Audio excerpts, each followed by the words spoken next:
Hello everybody, Stephen Howson, Full-Time Devils, joined by an absolute trio today as we're going to be talking about Newcastle versus Manchester United in the Premier League. I've got Joshi, how you doing, son? I've got Statman Dave, how you doing, son? And McKola. Right, so we're going to be talking about everything that's going on with the match. We're going to get the starting 11s. We're going to be talking about the big issues today, and the first one that we're going to talk about is Rafa versus Jose. Now, Jose's had a little bit of a needle in the press at Conte lately, hasn't he? He's had a little bit of a needle at Rafa in the past. Joshi, do you see him going for him at all in today's press conference before it comes out? No, not really. I mean, even before the last game, he said he had a lot of respect for Rafa Benitez, and I think he's pretty much put all that in the past. I think the main thing is he doesn't consider Benitez a rival anymore. He's pretty much proven himself over the years to be the better manager.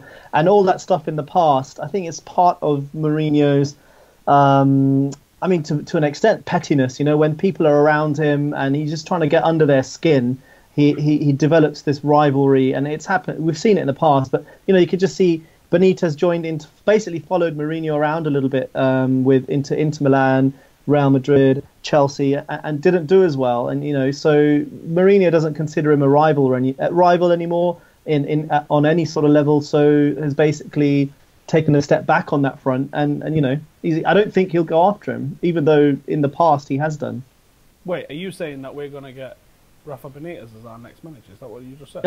No, I hope not. But the point being, Mourinho can just point to his record and just say, there's nothing more to say as a manager. So he doesn't consider him on the same level anymore. So it's kind of like that's why he's shifted his attention to the likes of Conte, Klopp, Wenger, and Pep Guardiola in recent sort of years, because they're the guys at teams around us. So that's where he's sort of focusing attention. I don't know if it's a conscious thing or he's got a strategy. It might just be Jose being a bit petty and trying to get under the skin of these guys around him. But he won't. I don't think he'll do it today with Benitez, despite the history.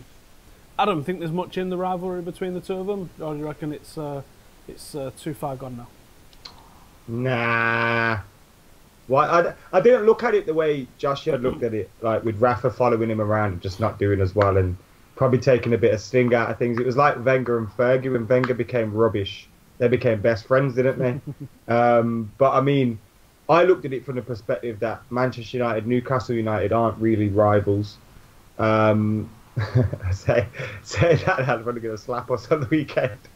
But we're not really rivals, so does he really need to be trying to win battles against someone like that? I don't think he does, and I don't think he will anymore. It just seemed really strange if he went for Rafa now, wouldn't it? It'd just be like, Jose, come on, don't be like that. It's not nice, you know what I mean? Look what he's got to deal with there. Got Mike Ashley doing his head in. He's got the Newcastle fans wanting, I don't know what they want, and he hasn't got a great team, so. Yeah, he don't need Jose piling it on. He's got enough to worry about. Brexit on his plate. I reckon they want in Newcastle. Yeah, Brexit's happening, so he's gone after that as well. So he's going to need a new job soon. Dave, we've spoken about Mourinho going for Rafa, but do you think there's a chance that with everything that's going on at Newcastle, Rafa might decide to try and have a pop at Jose and deflect the attention about what's going on the pitch from their side? No, I think he needs that sort of attention to be on Mike Ashley. For me, Newcastle tactically this season have been very poor. They kind of stumbled on something in that first half against Manchester United, playing both Joselu and Dwight Gale, and caused United a lot of problems. But then he's gone away from that and hasn't really paired those two as a strike force, which for me is stupid. And tactically, Newcastle look really poor. I rewatched the game against Burnley in the Premier League, one of the most boring games I've watched in recent years. Newcastle are pretty much a long ball team, and Rafa Benitez is a pretty basic manager. I think what he was doing with Valencia circa 2004 or before that, sorry, it was good. It was revolutionary. He was moving the game on, but now he's almost a dinosaur. I think that's why Mourinho doesn't even bother anymore with him, because, like the lads have said, they're not, Newcastle United aren't rivaling United for any position in the league. The two managers aren't even in the same sort of division anymore as managers. And I think it's just that Rafa Benitez is a bit of a dinosaur. As much as you can say Sam Allardyce is a dinosaur, Roy Hodgson is a bit of a dinosaur with their tactics and their lack of tactical evolution. Same with Rafa Benitez. I think that's why Mourinho's sort of like, now they're friends, because it's no longer that big beef and the big hype. The big thing, though, Mourinho has never won at Newcastle. So hopefully this can be the first time this weekend where that can get, of course, sorted out. Well, let's stick with you, Dave, and let's stay on Pogba then. So there was no Pogba in the starting 11 in the last Premier League match. Do you think that's a tactical thing? Do you think it's squad management? And do you expect to see him return this week? I definitely think he's going to return. I think what we saw in the last game was when Paul Pogba came on the pitch, he made an instant impact, that ball over the top for Juan Mata that resulted in the Alexis Sanchez penalty. And I think the thing with Paul Pogba is you've got to get him in this side. And I've said time and time again, it is a three-man midfield to get the best out of Paul Pogba. In a two, I think there's a hole behind him. Again, we saw that at the performance away at Wembley, and that's why he was dropped, because he wasn't sticking with his defensive midfield partner. Poor old Nemanja Matic had an absolute stinker at Wembley against Tottenham. But I'd argue that part of that was because Paul Pogba didn't help him to his right-hand side, and there was a massive overload with the three Tottenham attacking midfielders. So I think with Pogba coming back into the side, it's got to be a three-man midfield. I like what Scott McTominay's doing this season, so I'd go with those three as my midfield three, but Pogba has to be back. In 2018, he's got more assists than any other Premier League player, so you've just got to play the guy. Adam, thoughts on Pogba coming back? Do you think it was just a pure tactical thing, or do you think it was Mourinho showing him who was boss? I think a little bit. I don't think it was tactical. I don't think any tactic would mean Pogba has to be left out of Manchester United's team unless that tactic is to have a worse team than our best team. Because I think Paul Pogba was in every best Manchester United 11 when fit. But I think Jose felt that he probably could take that risk, like we said at the time as well on the day. If it was a more stronger opposition, would he have done that? I don't think so. So I think it was kind of like maybe a power move by Jose, and maybe just something that not only like did you watch Monday Night Football the other day when Rooney was on it, and he said Fergie used to like give him a lashing in the dressing room so that other players would see it and react to it, even if Rooney hadn't been the worst player. And it could have even been like a kind of similar thing to that, where he's gone in hard on Pogba and people are looking around like, whoa, if he's going in like that on Pogba, we've got to fix up and pull our socks up. So it may have been something similar to that, but I'd bring Pogba back into the team, man. And hopefully it's in midfield three, but I don't know what you guys think. Is the midfield three, like, is it difficult for Jose to play a midfield three when Jesse Lingard and Juan Mata are so important to our attack? Because if you play that midfield three and you therefore play Martial left, Sanchez right, or whatever, there's no space for either of those two unless you play them in the midfield three. So has their form forced Jose's hand? You could do it. Has it? What do you think? I think that you could play both of them in central midfield. I don't think that would be an issue. Yeah, but it's not ideal, is it? We kind of played Jesse there against Spurs, and look what happened. I thought Jesse played well, but it wasn't a three. I think that's the big thing. He was playing in attacking midfield. He wasn't on the same axis of Pogba. I'd like to see that. It was kind of like that against Derby, against Stoke, where it was more of a three than a two and a one. And I think it would work like that, but I don't think that... Obviously, Jess Lingard's in great form. I think you could play him in a wide position. I think that would be perfect. But again, you've got to think about the opposition and what you want to do against the opposition. And in this game, for me, it's got to be, you've got to have that physicality in midfield in Scott McTominay. And then you've got to complement that with two attacking midfielders that come inside, Sanchez and Juan Mata. So I think it's different weapons for different things. And of course, Jesse Lingard's done very well from the bench whenever he's come on. I think in the United squad, only Martial's had a bigger impact from the bench. So I wouldn't mind it. United now have quality on the bench as well as quality in the first 11. They didn't have that over the last few seasons, but they've got that now. And I don't think that's a bad thing, the way you could switch players in and out on the right-hand side, left-hand side, and so forth. Joshi, do you reckon there's going to be Pogba returning to the starting 11? Do you think it was literally just, as the lads are saying, a little bit of a stamping of authority for Mourinho? Yeah, maybe a bit of that, but also, as part of that, you're seeing how Pogba would react to that type of situation. What's his level of professionalism, and as far as we can see, and his reaction, and from what Jose has said, he reacted well. He took it on the chin. He made sure he was ready from the bench, and he came on and made an impact. So I think there's a bit of that. I think Adam's suggestion that he was also sort of sending a message to the rest of the squad that, look, nobody is immune. I think that's another part of it. I think there's a few things there, but I don't think it was tactical. And obviously he wasn't injured, so it was certainly down to this idea of this power struggle, or not struggle, but I'm the boss. And I think he'll come into the side against Newcastle. I agree with the guys when we're talking about playing him in a 3. I don't think that's what Jose will do, and I think that's part of it's partly due to Lingard's form. Mata is important to the front 3. Martial's form, and obviously the signing of Sanchez. There's 4 players there that essentially need, you can't fit them into 2 positions. So from that point of view, against these sides, he's going to play a 2. I think that, whilst Pogba was ill-disciplined against Spurs, and he should be disciplined enough to come in to sort of sit and do his job, because that's what the manager has told him to do. There is the other argument, say, why are you signing an £89 million player who's one of the best players in the world, certainly our best outfield player, and then asking him to do a job which, yes, he should be able to do it and he should be disciplined enough to do it, but why are you asking him to do that job? You should be, in my opinion, when you've signed him from a club where he's excelled in that midfield 3 with 2 players dictating play and winning the ball back, and he's at the front end sort of dictating play in an attacking sense. So there is the sort of 2 ways to look at it from that point of view, but certainly from a professionalism point of view, he was ill-disciplined against Tottenham, and he paid the price in terms of being dropped for the next game. It's crazy, isn't it, that you think that you're not going to play a team or a system that gets the best out of the players that you've got. Right, we're going to get into the starting 11. Joshi, we go straight on back again with you, if you like. The current lineup at the top of the table is Dave's only just creeped over the 100 mark. He's on 102. McKola's steaming over there with 125. Didn't we deduct Adam for 5 points, or did we give someone extra last week? I can't remember what we did. John Shin's on 113.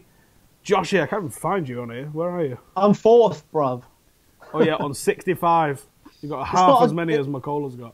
But then I've done about a third as many of these previews. Listen, there should be a points per preview. Listen, you don't come in halfway through the season or more and start redefining how the league works. Because if it was up to me, the Premier League should go on how many clean sheets everybody's got, or goals conceded instead of games won and all the rest of it, and then we'd be top of the league. Now I'm saying, don't work like that. When you sign up for a competition, plays the same number of games you adhere in to the Premier League of the competitions. It's rigged up. Anyway, I'll give you my predicted 11. Let's not argue. We'll let you pick 22 players. You still will only get 5 points, Josh. So, yeah, on that note, in net, Anthony Martial. No, I'm going to start with, obviously, De Gea in goal. I've gone Valencia. This is a predicted 11, remember. So Valencia, Smalling, Jones, Shaw. Matic, Pogba, Lingard, Sanchez, Martial, Lukaku. So whilst I'd like that 3-man midfield, because I think that's what will get the best out of Pogba, and we need to play that more often to get that system sort of going. I think he'll stick with the 2 to make sure we're getting more attacking players in the side. I think when Martial was playing on that right-hand side, he quickly changed it up to the left and moved Sanchez to the middle. And I'm not really a huge fan of Lingard down that right, but I think he can obviously do a job there. But I prefer him when he's driving through the middle. But then again, Sanchez is that sort of, that X factor that you want him to be. So I think that's what he'll go with. But yeah, we'll see. I don't like how Pogba moves over to the right-hand side when he's played in that 2 as well. I don't know why that happens. But anyway, Dave, do you want to give us your starting 11 for the Newcastle game, please? Well, it's a natural space that he's going to move into if he's going to advance in midfield, right? Playing Matic on the left, Pogba on the right. But I don't really care about this game, Adam. What did you win last season? Did you even get a trophy? So I'm going with what I think Mourinho should play. That's David De Gea in goal. Back 4, Valencia, Smalling, Rojo and Young. Yeah, I'm talking to you, mate, but you missed out. You weren't conconcentrating. Well, you're about a trophy. Did you get anything last year for winning the game? Buy trophies. You don't even get any money for this.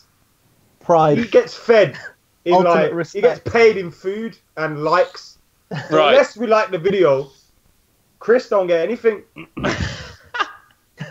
That's why I'm always asking every week, like the video. Boost Chris's ego a bit. Make him feel like this is worthwhile. No one does it. Dave, shut up. I've liked the video. As you were with the starting 11, David. Yeah, of course. Like the video, it's very important to make the guys at FTD very happy. But yeah, Ashley Young obviously is going to be the first point of discussion. I think Ashley Young versus Newcastle's where you want to play him.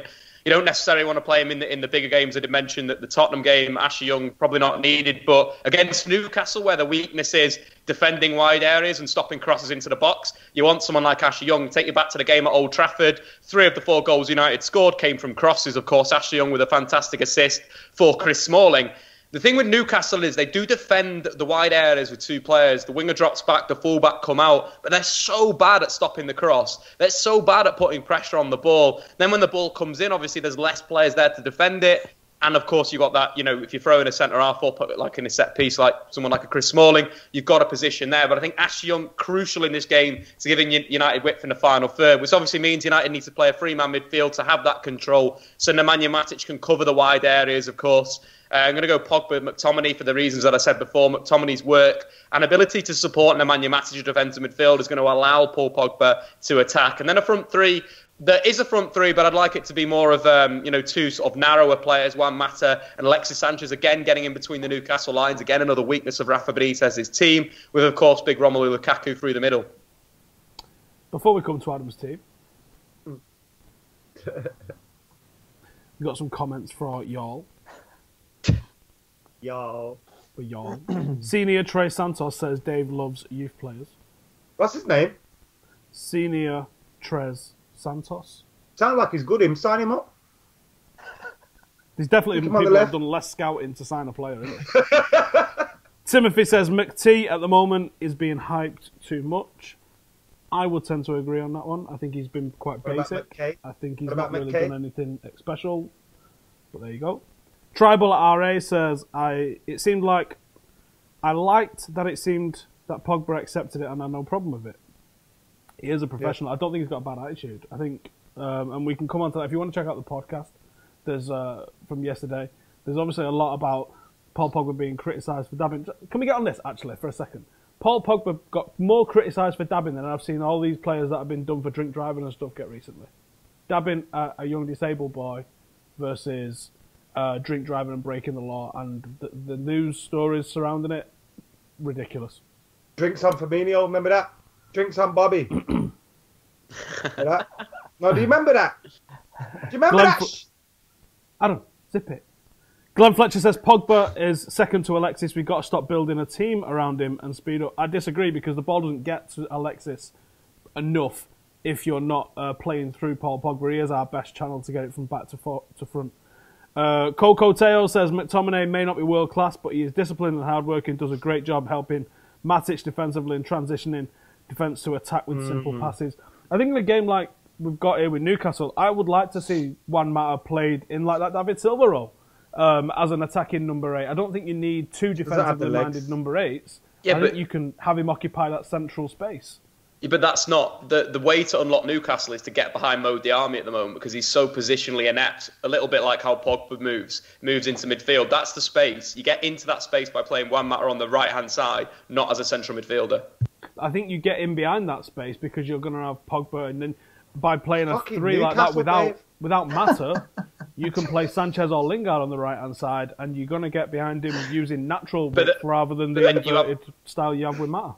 But the reason why Scott McTominay's in midfield is he's protecting, he's with Matic, and he's protecting the counter attack, winning the ball back, playing it simple. That's what he's done so well. So playing Juan Mata in that deeper position, you're losing that defensive work that you're going to get from Scott McTominay. You might as well not play a 3-man midfield and play a 4-2-3-1 and just allow that space behind Paul Pogba and just be like, well, whatever, we'll score more goals than you. Yeah, we will. It's a totally different thing when you play. Anyway, Retro Petro says CDM Fabinho to replace Fellaini. Can we stop using FIFA acronyms, please? It makes me want to nut a wall. Just say he's a midfielder, he's a cam or a CDM. People actually say those words out loud to people. He's a cam or a CDM. Just a midfielder. He says lol. Kids these days. Lol. ATX, luggage and cabin bags. Did we just get tricked into reading an advert out then? Play 2 up front with Rashford and Lukaku, Marshall and Sanchez behind. Wait, what? What? How does that work? Is that 4 strikers? I mean, It's all right, Newcastle. whatever. 2 behind 2 strikers. That is amazing. You know, that is the way. That is the future. 4-2-2-2. What is that? Is that Rush goalkeeper as well? Uktash Yeah, last man back. says the only way I think of playing Pogba is number 10 and keep the midfield too. No. No. No. He's not number 10, mate. We got Jesse. Right, we've got a sub Abba- counter right here. You need to be coming and clicking the like button, the subscribe button, and then hitting the notifications because YouTube is being a bit strange at the moment. And it's like, Yeah. hey, maybe you don't want this. Maybe you'd like some Logan Paul videos. Not even subscribe to him. But Maybe anyway, we should send subscribe to Steve this. the Suicide Forest, and you can do your live bit from there, and then YouTube might put us up in the algorithm, and then Adam McKola doesn't represent the views of Full-Time Devils. Right, let's get into Josh's team. In fact, it's Adam's team, innit? Let's go with Adam's team. Let's see what you reckon right, for all the Newcastle. same, innit, Steve? Thanks for that. Don't start that. People actually think I'm being serious as well. Turn Great. comments off.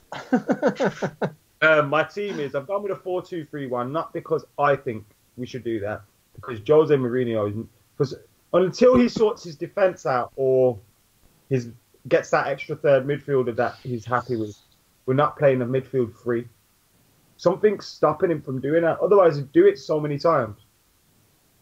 Or is he just... I always thought Jose liked 4-3-3. He started off with a 4-3-3 when he was at Chelsea, didn't Yeah, he? Damien Duff and all them lot ripping it down the wings. Even Pogba Yeah. played a 4-3-3. It was quite a narrow 4-3-3, but it's still 4-3-3. And Badeko. With Benny He was McCarthy. mint. Oh, I hated him. Remember he scored twice, wasn't he? Good player. Yeah, it was good. Anyway, David De Gea in goal. Valencia at right back. I've gone with Roll Jones back at the heart of the defence. I did think Smalling was good the other day, though, which I hate because every time I think, Smalling, I'm finished with you. Me and you are done. He does. I know it was only Huddersfield, but he puts in a performance that makes you think, oh, he's not that bad, is he? I think we've got a few players like that, innit? We one day we'll have a bad result and we'll be like, oh, they need to go. They're awful. We need to get rid of him. They're not good enough. And then they'll do an all right game and we'll be like, but he's a good lad. That's why we are where we are. And that's why Jose being ruthless with Mickey was the right thing. Anyway, Jones, Rojo, Shaw at left back, please. I know Ashley Young does well here. Scored a few goals there, innit? But Shaw, please. Matic, Pogba, Lingard, Alexis, Lukaku, Martial. Oh, is that the same as me? You see, when you sit in top of the league, you don't have to take risks. Is that why Pep was only naming 6 on the bench?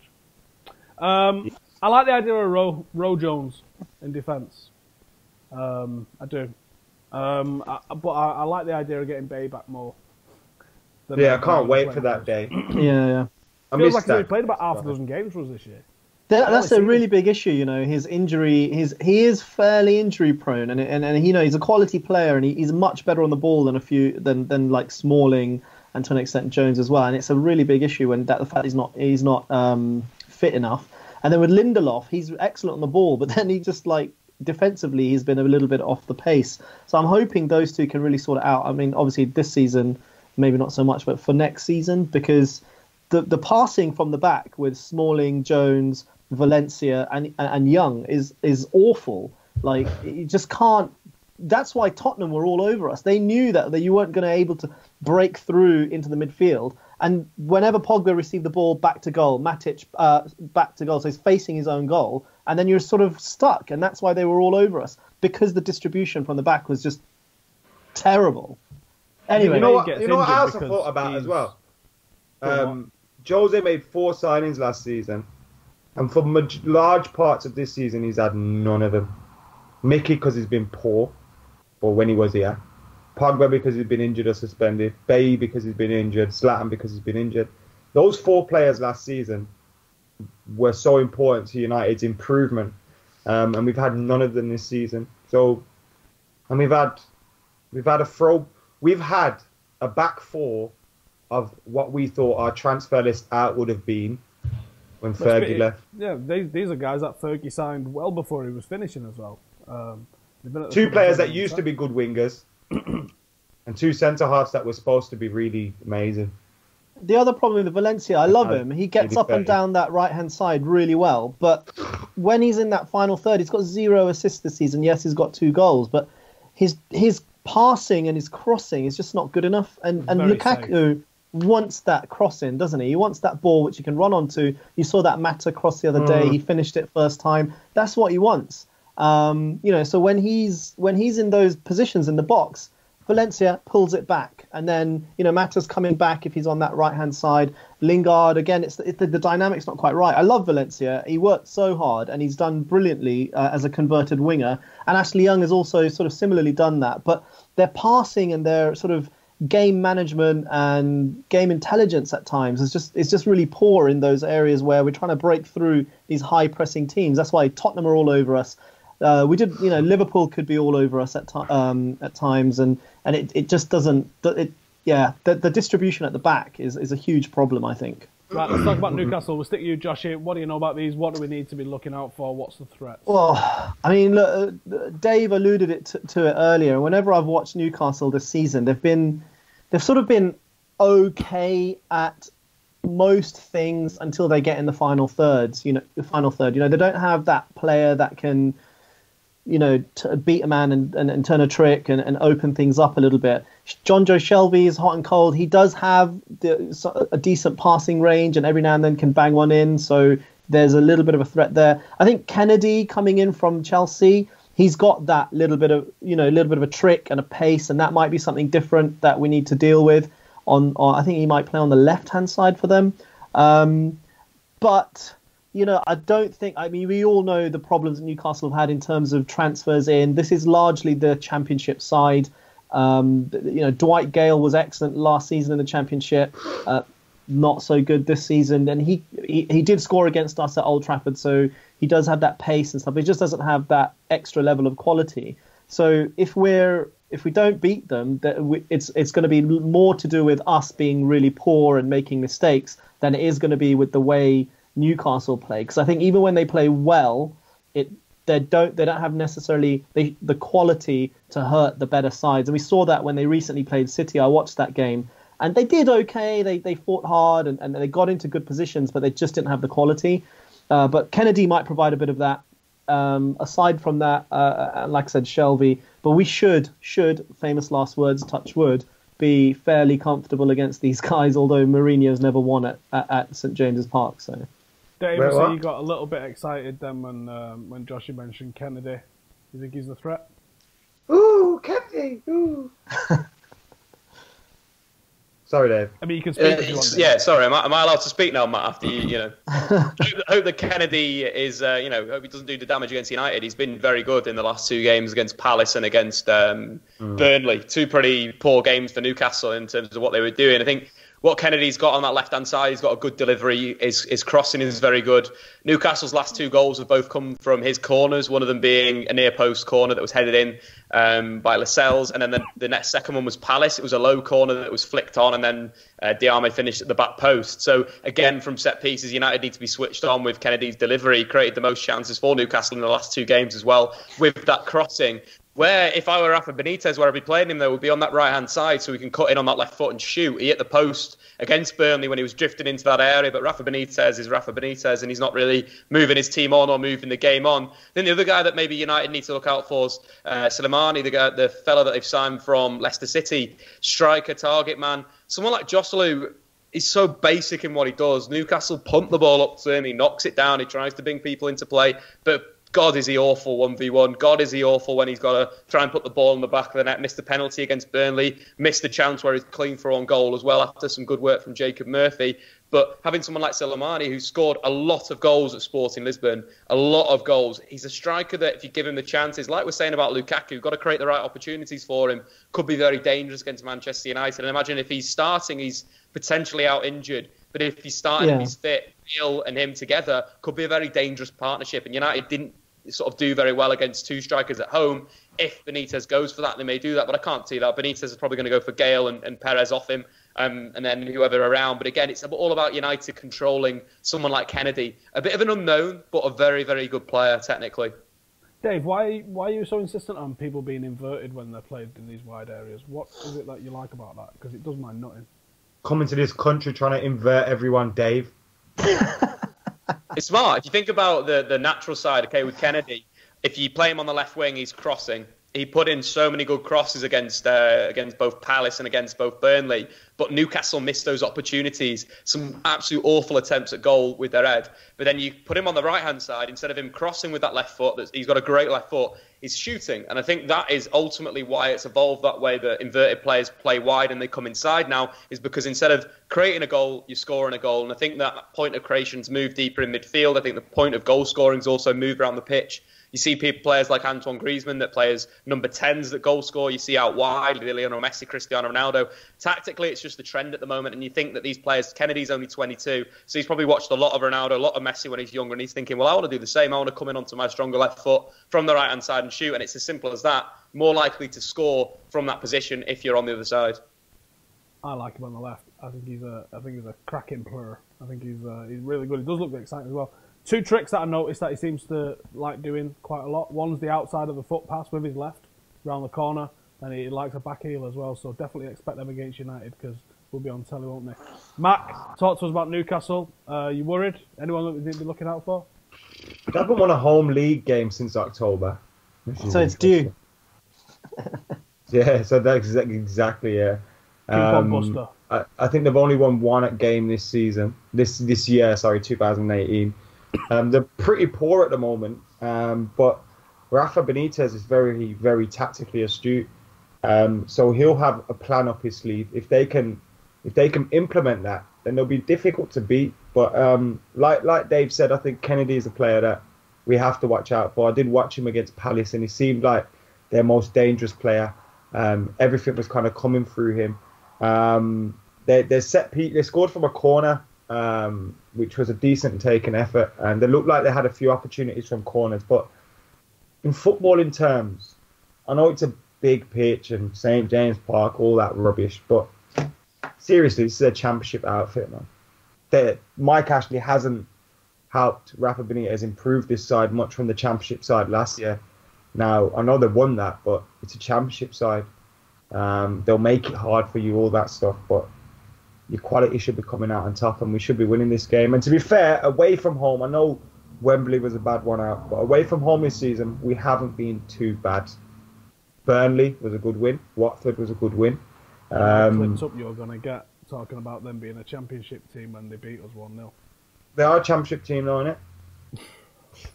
Just saying. Look, one-off results happen. And a championship winning team, I mean, yeah, say. If we're if we're poor against them, they may come away with a result. So us saying they're a championship team, it doesn't mean that we should get pelted. They are. They've not really added to the squad from last season, where, yeah, they did really well, and it seems they're doing okay at the moment in terms of they're above the relegation zone, but they could easily get pulled into that. So saying they're a championship level team, I don't think Newcastle fans would disagree. They would say, yeah, because Mike Ashley hasn't invested. Yet. They haven't invested in the side. Imagine thinking logic's going to matter when it's the internet. Yeah, all right, fair enough. Right, Joshi, let's stick with you then. Let's give us your score prediction. 3-0 United. Wow. David? 4-0 United. Oh my God. Dadum. Don't you dare. I would love it, just love it if we beat them 5-0. Just for karma's sake, I'm going to say 1-1, right? Just so this isn't like everyone going bananas that we're going to win and then we draw. So literally for karma's sake, and it still works like this, I'm going to say 1-1. What score do you lot reckon? And then when we draw 1-1 and someone tweets Steve saying, Steve, it's your fault because you predicted it 1-1, you're going to be tweeting a load. That's exactly how it works. Man in a studio in Salford says a score and then it happens. Just predict 2-1. I'm in Salford, you're in a call centre in Mumbai. Yeah, I honestly think it'd be close, actually. Closer than we think. And I'm thinking 2-1, 3-1, but I will say 1-1 just to try and protect from everyone getting clipped up to death. You've just predicted really everything, basically. I mean, what the... Yeah, all right. 0-0, 1-0, 1-0, 1-0, Look, they'll probably win because something along those lines. I reckon it's going to start 0-0 and then it'll develop from there. You guys let me know in the comments what score you reckon. Who's going to score the goals? Are we going to see the return of Paul Pogba, midfield free? Are we going to see another youth debut? It's unlikely, I would have thought, but maybe it could happen. Let me know all of that sort of stuff in the comments, and we will see you at Newcastle on Sunday. Laters.